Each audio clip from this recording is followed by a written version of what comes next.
South Africa has recorded a decrease in daily COVID-19 deaths over the past 24 hours, with 81 fatalities reported.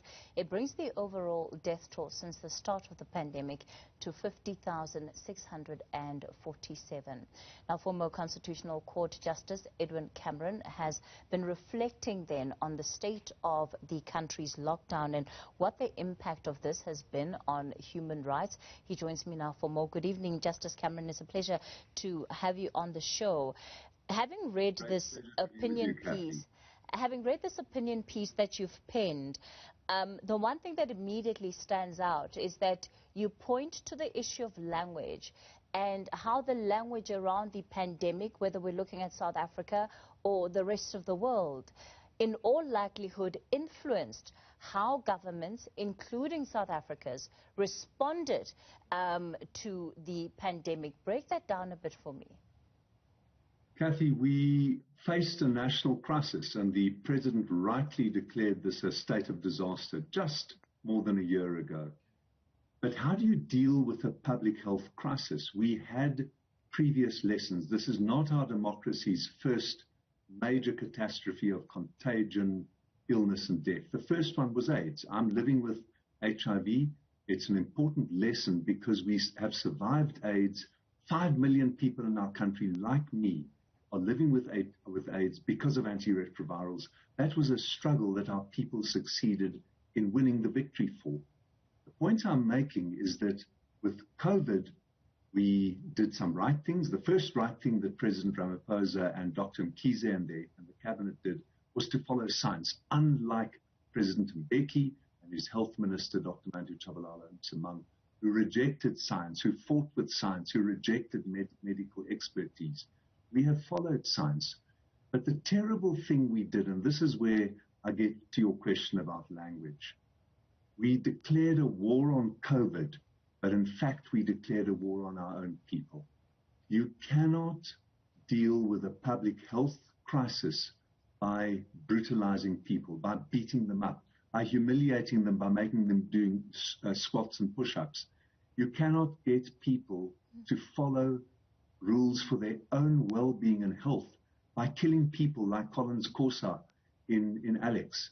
And Collins Kosa, I mention his name because he's the best known tragedy, but there were numerous other people who were killed by stray bullets, killed by police, trying to enforce this lockdown. It was a grievous mistake. We fought a war against our own people, and a year later, it has not done us any good. We even filled our jails with COVID arrests, when the jails were the last place when you wanted to cram more people into. So a terrible mistake. Justice Cameron, hindsight always provides the perfect view, right? And I'm curious to know from your perspective, at the time that South Africa was making these decisions, the rest of the world, or at least a significant number of countries in the world, were seemingly following suit. Maybe not to the extent that the restrictions were as harsh as they were in South Africa, but we did see countries in the world close up and restrict the movement of people. What do you think made South Africa's case exceptional from those other countries, and why did we seemingly end up with sometimes vastly different results in terms of whether or not people still were able to exercise the rights that are enshrined to them in the Constitution? It's a good point you make, Kathy. We had the world's severest lockdown. And it may have been justified. Many people whom I respect and whose good sense and judgment I believe in have said the lockdown was over severe. That's a question that we're not entering into now. We did have the world's severest lockdown. What we also did more severely than other countries, and I'm comparing us with other middle-income countries like our own, Brazil, Turkey, India, China. We had the world's most punitively enforced lockdown. Now, I might be wrong about that. You could say to me that China was more punitive, but outside the autocracy, an autocracy like China, we used the police, we used the defense force more harshly, more severely than elsewhere. You speak about hindsight, Kathy, and of course it's a good point.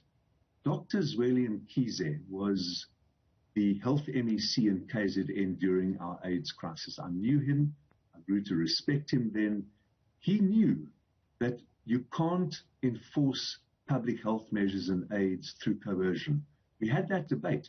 I was living with HIV for a long time in secret and in shame, but then I spoke about it publicly. I could speak out because my life had been saved by antiretrovirals. So the debate we had was whether we can save more people from getting infected with HIV by clamping down on people like me. Someone said, brand them on their inner thigh. Someone said, brand them on their heads. Other people said, put them in separate camps. Shame them. They shouldn't have been having sex. We had that whole debate. And with Dr. Zweli Mkhize, and I credit him for his role, he didn't always speak out against President Mbeki, but he was one of those people in the ANC that we knew were rolling their eyes a bit about President Mbeki's AIDS denialism. So the lesson that Dr. Mkhize got from that time of AIDS is don't use the big stick. It boomerangs on everyone. If you punish people with HIV and at risk of HIV, you punish everyone because you make it worse. Now that lesson is not a hindsight lesson, Kathy. When we wanted people to be careful, we wanted them to mask, we wanted them to keep the taxi windows open, we should have sent in educators. We should have had an even bigger public education program. We should have told the troops, maybe it was good to use 70,000 troops, but their mission was wrong. And the securitization under General Cele is a big stick guy. We know that. I'm not talking politics by referring to him. He's a lock them up and throw away the key guy. Now, General Cele was not the right guy to lead our public health response on COVID. So in overall, Kathy, looking back over the year, it's been a year of cost for our national institutions. It hasn't helped the public trust in the SANDF. It hasn't helped the public trust in the SAPS. It increased our awaiting trial numbers by 10% in the Johannesburg prison when I visited during lockdown. Jail cells that were already overcrowded are much more crowded. So the lesson, Kathy, and this is not a hindsight lesson, is when you want to safeguard the public's health, use healthy measures, use guidance. I don't dispute that there is a role for the criminal law right at the end of the line, but not as a first line measure. Former Constitutional Court Judge Edwin Cameron, thank you so much for coming onto the show and sharing that view. Certainly plenty to think about there.